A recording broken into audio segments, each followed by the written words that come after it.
안녕하세요. 시부모님과 남편을 쫓아낸 30대 여성입니다.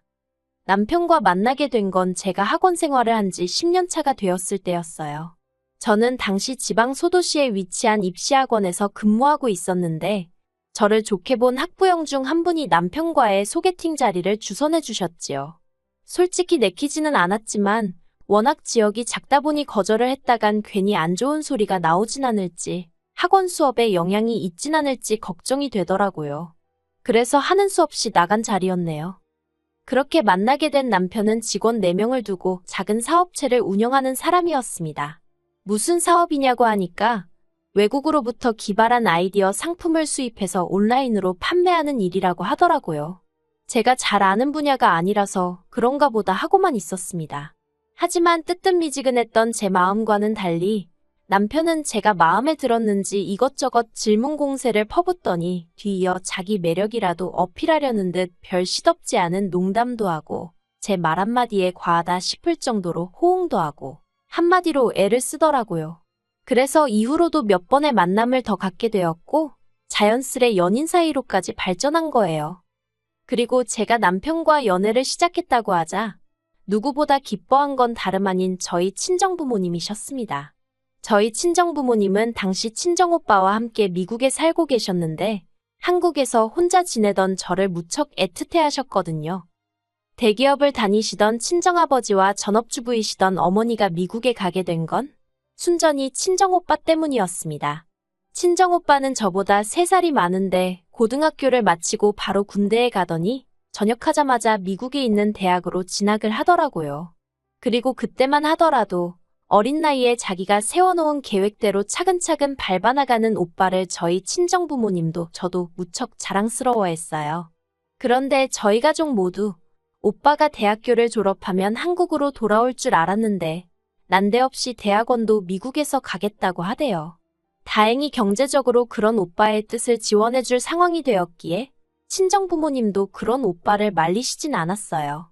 하지만 대학원까지 마치고 나니 또다시 한다는 소리가 아예 취직도 미국에서 하고 싶다는 거예요. 그리고 이때는 솔직히 친정부모님이 반대를 하셨습니다. 아무리 그래도 내 나라 내 땅이 최고지. 남의 나라에 언제까지 있으려고 그러냐고요. 하지만 그런 친정부모님의 반대에도 불구하고 오빠는 미국인인 지금의 언니와 연애까지 시작했습니다. 얼마 지나지 않아 결혼 이야기까지 꺼내왔고요. 그쯤 되니까 자식이기는 부모 없다고 친정부모님도 더는 오빠한테 뭐라고 말을 못하시는 눈치였어요. 그리고 그해 겨울 오빠가 결국 결혼을 했고 미국에 자리를 잡게 되었습니다. 오빠 성격이 미주알고주알 소식을 전해오는 편은 아니었지만 이따금씩 보내주는 사진을 보면 누가 봐도 둘이 사이가 좋은 게 보이더라고요. 그래서 친정부모님도 저도 오빠가 잘 지내고 있는 것 같아서 안심을 했지요. 그런데 저희의 그런 생각과는 달리 오빠는 또 무슨 바람이 불어서는 미국에서 사업을 하겠다며 친정부모님께 자금 좀 대달라고 조르더라니까요.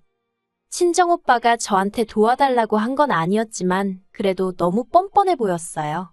그리고 그 무렵엔 친정아버지도 회사를 나오신 상황이었기 때문에 처음 오빠가 유학 갈 때 하고는 상황이 많이 달라져 있기도 했거든요. 그래서 친정부모님이 그럴 만한 능력이 안 된다고 포기하라 하셨답니다.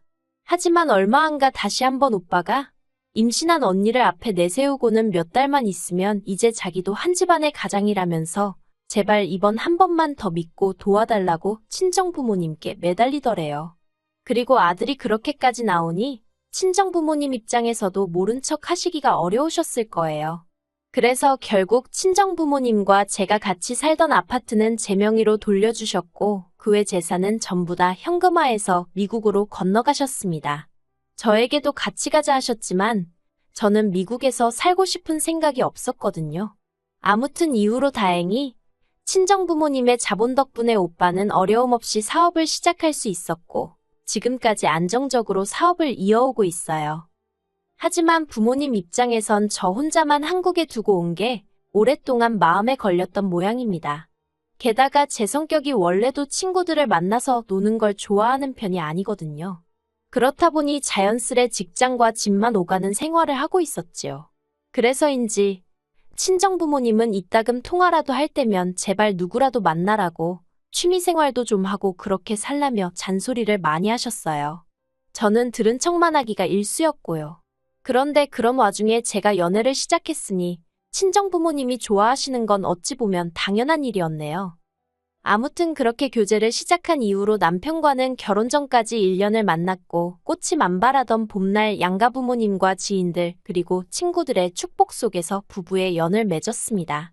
친정부모님이 이제야 마음을 좀 놓을 수 있겠다며 안도의 한숨을 내쉬셨고 어머님은 그런 저희 친정부모님의 손을 꼭 붙들며 제가 며느리가 아니라 당신 딸이다 생각하고 저를 돌보고 살피겠다 말씀하셨어요. 그리고 솔직히 그때 저는 어머님의 그런 모습을 보고 제가 시부모 복이 있는가 보다고 생각했네요. 그래서 그때만 하더라도 지금과 같은 결과는 생각지도 못했는데 정말이지 사람 일이라는 건 한치 앞을 알 수가 없다더니 그 말이 맞더라고요. 신혼살림은 제가 원래 혼자 살던 아파트에서 시작하게 되었습니다. 원래는 제 아파트는 세를 주고 남편이 가지고 있다는 2억과 제가 모아둔 돈을 합쳐서 시내에 있는 신축 아파트를 사려고 했었거든요. 그런데 남편이 자기가 알아보니까 사업 때문에 아파트를 세금이 어쩌고 하대요. 그리고는 며칠 지나지 않아서 사업에 갑자기 일이 생겼다면서 급하게 그 모아뒀던 2억을 일단 썼다고 그러는데 제가 사업 쪽은 영 아는 바가 없어서 그냥 그런가 보다 했어요. 솔직히 그때 한참 애들 시험 기간이기도 했고 저는 저대로 친정부모님이 안 계신 상태에서 혼자 결혼 준비를 하다 보니 정신이 하나도 없었거든요. 그래서 남편이 하는 말을 고지곳대로 믿은 게 제 잘못이라면 잘못이겠네요. 아무튼 그때는 남편이 하는 말들에 특별히 의심을 한다던가 안 좋은 쪽으로는 아예 생각조차 못했습니다. 어차피 제가 사는 아파트가 있으니 집 문제 자체에 있어서 크게 스트레스를 받는 상황도 아니었고요. 그래서 유야무야 신혼살림을 제 아파트에서 시작하게 된 거예요. 하지만 결혼 생활을 시작한 지 1년여 만에 생각지도 못한 상황을 맞닥뜨렸습니다. 신혼을 즐길 틈도 없이 저는 아이를 가졌고 그렇게 학원을 관뒀거든요. 처음부터 애를 갖게 되면 애가 자기 의사표현을 할 때까지는 제가 직접 키울 생각이었기 때문에 학원을 관두는 데 있어서 아쉬운 건 없었지요. 굳이 따지자면 돈이 조금 아쉽긴 했지만 그동안 벌어놓은 돈이 있었으니 큰 문제는 아니었습니다. 남편도 한 달에 400 정도, 저보다는 적은 월급이었지만 두 사람 생활하는데 부족하진 않을 만큼 벌어오고 있었으니까요. 아무튼 이후로 건강한 딸아이를 출산했어요. 그리고 그때만 하더라도 앞으로 남편과 함께 아이를 키우며 오손도손 즐겁게 지낼 줄로만 알았지. 드라마에나 나올 법한 상황에 제가 처할 줄은 상상도 못했네요. 출산 후 제가 산후조리원에 바로 들어가기도 했고 그래서 친정부모님께는 애가 100일 정도나 되면 한번 나오시라고 했어요. 특히나 친정아버지가 하루빨리 손녀를 안아보고 싶다며 아쉬워하셨지만 어쨌든 혹시 모를 상황에 대비한 딸아이의 건강이 우선이었으니 이해하신다 하셨고요. 그런데 산후조리원에서 나와 남편과 함께 집에 도착하던 날 남편이 현관 앞에 도착했어야 하는 말이 지금 집에 어머님 아버님이 와 계시다는 거예요. 현관문을 여니 눈앞에 펼쳐진 건 정말 가관도 아닌 집안 꼬라지였습니다. 일단 저와 남편이 쓰던 안방은 어느새 어머님 아버님 차지가 되어 있었고 그런 와중에 어머님은 민망한 기색도 없이 자랐다며 저를 반기시는데 한마디로 여기가 내 집이 맞나 싶더라고요. 까놓고 말해서 제가 산후조리원에 입원해 있던 동안 어머님 아버님 두 분 다 두세 번 얼굴을 비추셨는데 그때마다 한 번도 합가의 히읗차도 꺼내신 적이 없었기에 눈앞에 펼쳐진 상황이 더 믿기지가 않았던 것 같아요. 한마디로 어머님 아버님과 남편한테 뒤통수를 세게 맞은 기분이었습니다. 남편에게 도대체 이게 지금 무슨 상황이냐고 따졌더니 남편은 저더러 정말 복도 많다면서 하는 말이 장모님도 안 오시는데 시어머니가 애를 봐준다고 오신 거라며 오히려 몇 번이고 생색을 내더라고요. 막말로 누가 고마워하는 것도 아닌데 혼자서 난리였지요. 제가 어떻게 나랑 상의 한마디 없이 그런 일을 결정할 수 있냐고 물었더니 전부 다 저를 생각해서 그런 건데 뭘 상의를 하렵니다. 어처구니가 없어서 그래서 나를 생각해서 내가 쓰던 안방도 내드렸냐 따졌어요. 그랬더니 오히려 남편이 제가 이해가 안 된다는 표정을 짓고는 시부모님이 제일 어른이시니 당연히 방도 제일 큰 방에서 지내시게 하는 게 맞는 거 아니냐대요. 막말로 이 인간이 무슨 효자병이라도 걸렸나 싶어서 어이가 없더라고요. 어쨌든 짐은 이미 다 들어왔지. 애를 챙겨야 되는데 몸은 힘들어 죽겠지. 제가 뭔가 이성적으로 할 수 있는 상황이 아니었어요. 그리고 동시에 가구며 짐이며 다 들여놓은 어머님 아버님을 당장에라도 내쫓을 수도 없는 노릇이었기에 일단 당분간은 남편 말대로 어머님께 딸애를 부탁드리고 저는 몸을 회복하는 데 신경을 쓰기로 마음을 비웠지요. 하지만 한 달이 뭐예요. 보름도 되지 않았을 무렵부터 어머님과 아버님은 저와 딸애만 남겨놓고 외출을 시작하셨습니다. 친구들하고 약속이 있네. 어디 가기로 했네 별의별 핑계를 대시면서 말이에요. 그뿐만이 아니라 말로는 며느리인 저와 손녀인 저희 딸을 챙겨주러 오셨다면서 정작 제가 도움이 필요한 집안일이라던가 그런 쪽에 있어서는 아주 모른 척 하시대요. 그러면서도 당신들 빨래며 설거지는 끊임없이 내놓으셨고요. 한마디로 졸지에 저는 딸애 하나만 돌보는 것도 부족해 어머님 아버님이 벗어던진 속옷까지 빨아야 했을 만큼 온갖 집안일을 떠맡게 되었습니다. 하지만 그걸로도 부족해 어머님은 불난집이나 마찬가지였던 저에게 기어이 기름을 들이부으셨어요.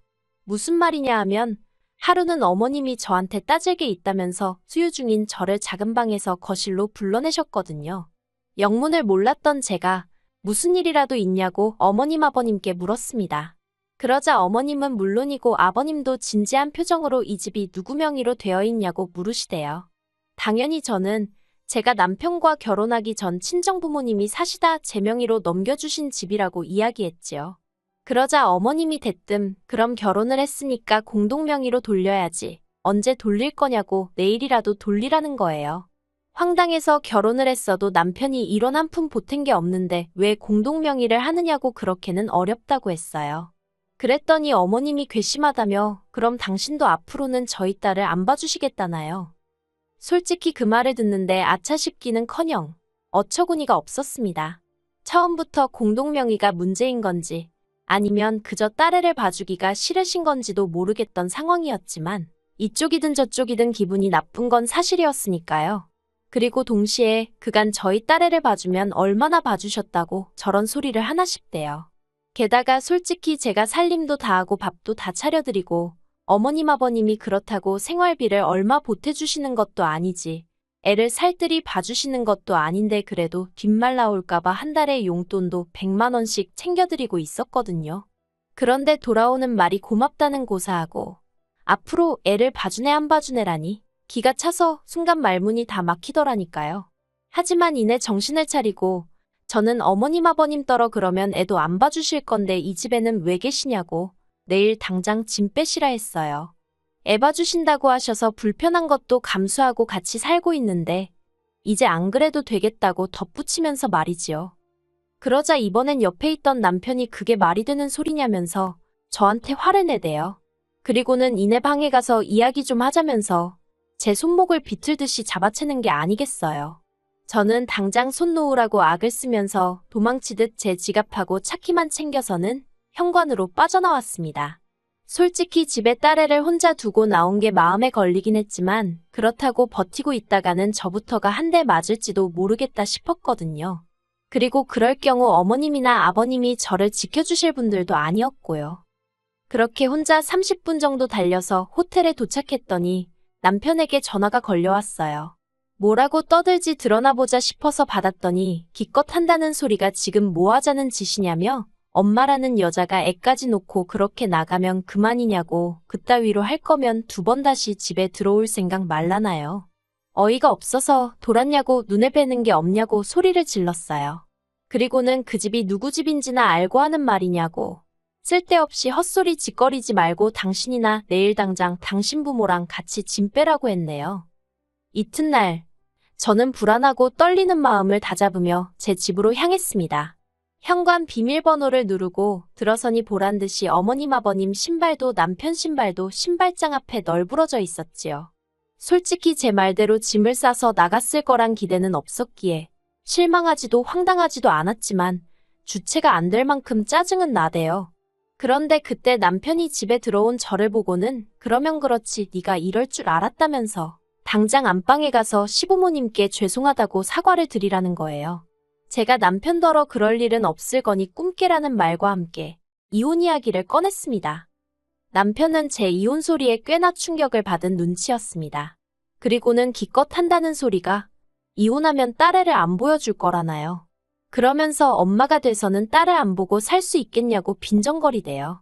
그리고 또 한다는 소리가 제가 먼저 이혼 얘기를 꺼냈으니까 양육권과 친권은 다 자기 거라고요. 하지만 저는 허심탄회하게 이야기해보겠습니다. 필요하다면 딸애도 남편에게 주고 이혼을 할 생각이었어요. 요즘이 옛날처럼 쉽게 연락이 끊어지는 사회도 아니고 솔직히 마음만 먹으면 20년이고 30년이고 안 보고 살던 사람들도 며칠 만에 찾아내는 세상이잖아요. 그러니 남편이 보여준 애만에 해도 결국 저나 딸애가 서로 만나고자 하면 쉽게 만날 수 있을 거란 확신이 있었지요. 그래서 남편더러 그렇게 하라고 했습니다. 딸아이 양육권도 친권도 다 가지라고 대신 이혼도장 찍고 내 집에서 당장 나가달라고요. 남편은 계속해서 제가 자기 예상과는 다른 자세로 나오니 환장할라 하대요. 애를 볼모로 들이대면 제가 그렇게는 못한다며 자기 바짓가랑이라도 잡고 늘어질 줄 알았나 봐요. 저더러 모성애도 없냐면서 딸애가 불쌍한 애 어쩌네 악을 쓰는데 솔직히 저 눈 하나도 깜짝하지 않았어요.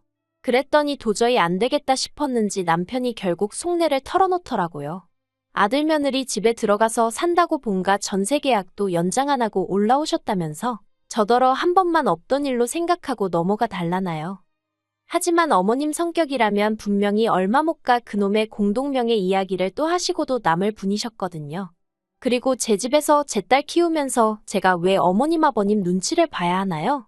저는 남편에게 더는 할 말 없다고 그냥 협의 이혼을 할 건지 소송을 갈 건지 그것만 정하라 했습니다. 어느 쪽이든 상관없지만 소송으로 하면 당신이 오히려 나한테 위자료를 줘야 할지도 모른다는 조언 정도는 해줬고요. 그리고 결론부터 이야기하자면 남편과 저는 협의 이혼을 했어요. 양육비 핑계로 남편과 얽히는 게 싫어서 한 달에 50만 원씩으로 계산해 10년치로 6천 먼저 받았고요. 시부모님은 상황이 어려워지셨습니다. 일단 아버님은 아주버님 내에서 지내게 되셨는데 보아하니 거기도 아주버님하고 형님하고 얘기가 안 된 상황이었나 봐요. 그래서 형님이 이게 다 무슨 일이냐며 저한테 전화를 걸어오고 난리도 아니었어요. 그리고 어머님은 남편하고 둘이 일단 오피스텔에서 지내게 되셨더군요. 이제 손녀 말고 다 큰 아들 케어해주게 되셨으니 기쁘시려나요? 아무것도 모르는 딸아이를 보고 있으면 미안한 마음뿐입니다. 그래서 지금 미국에 있는 친정 식구들과 여러 가지로 고민 중인데 일단은 머리도 식힐 겸 여행을 다녀오려고요. 솔직히 가서 부모님이나 오빠네 부부 사는 것도 보고 그 집 애들도 보고 괜찮겠다 싶으면 아예 미국에서 새로운 시작을 해볼까 그런 생각도 하고 있습니다. 어디서든 마음 굳게 먹고 열심히 살면 또 좋은 날이 올 거라고 믿어요.